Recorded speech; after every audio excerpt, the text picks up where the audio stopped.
আরে শুভেন্দু বাবু, আপনার এলাকার আপনার ভারতকে আপনি দেখেন না? আপনার ভারতে কিভাবে সংখ্যালঘু নিম্ন শ্রেণীর যে হিন্দুরা, তাদেরকে উচ্চ শ্রেণী হিন্দুরা যে নির্যাতন করে, আপনি সেটা সামলান না। আপনি মুসলমানদের সামলান দরকার নাই। আপনার ইন্ডিয়ায় নিম্ন শ্রেণীর হিন্দুদেরকে যেভাবে নির্যাতন করা হয় উচ্চ শ্রেণীর হিন্দুরা, সেটা আপনি ঠেকান না। আর মুসলমানদের কথা, সংখ্যালঘুর কথা বলতে চান আপনি? আপনি আপনার এলাকায় মসজিদ যেভাবে ভাঙা শুরু করেছেন, আমরা মন্দির পাহারা দিই, আমরা মন্দির কিভাবে সুরক্ষা করা যায় তার চেষ্টা করি আমরা।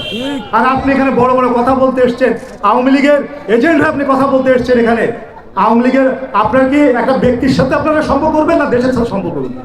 প্রত্যেকটা রাষ্ট্রের উচিত রাষ্ট্রের সাথে রাষ্ট্রের সম্পর্ক হবে, ব্যক্তির সাথে কিসের সম্পর্ক? আপনাদের আমরা আহ্বান করতে চাই যে আপনারা আসেন, আপনাদের প্রতিনিধি পাঠান বাংলাদেশে। দেখেন হিন্দুরা কিভাবে বাংলাদেশে জমিদারের মতো রয়েছে, তারা কিভাবে কত সুন্দরভাবে বাংলাদেশে তাদের গণতন্ত্রের অধিকার ভোগ করছে।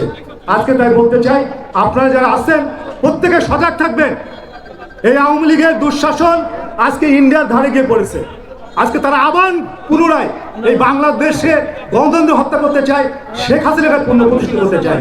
সেই কারণে আমার জনগণের প্রতি আমার আহ্বান থাকবে যে আপনারা সজাগ থাকবেন সর্বদাই এই ধরনের ষড়যন্ত্রকে রুখে দেওয়ার জন্য, এবং আগামীতে যেন এই ধরনের আমাদের যে ভ্রাতৃত্ববোধ, হিন্দু মুসলিম বৌদ্ধ খ্রিস্টান আমরা যে ভাই ভাই, সেটা আগামী দিনের সবাই আমরা একসাথে মিলেমিশে বাংলাদেশকে আমরা সুন্দরভাবে গঠন করতে চাই।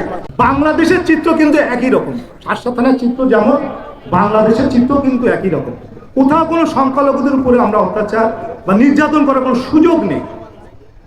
আওয়ামী লীগ বরঞ্চ আওয়ামী লীগ থাকা অবস্থায় এই আজকে যারা এই যে বলছে, হিন্দুদের কথা বলছে, ইসকনের কথা বলছে, দুজন ইসকনের দুজন নেতাকে এই আওয়ামী লীগের সময় হত্যা করা হয়েছে। এই আওয়ামী লীগের সময়, আজকে আওয়ামী লীগের সময় হিন্দুরা নির্যাতিত হয়েছে, তাদের জমি তাদের বাড়িঘর দখল করা হয়েছে আওয়ামী লীগের সময়, কিন্তু কোনো কথা বলা হয়নি।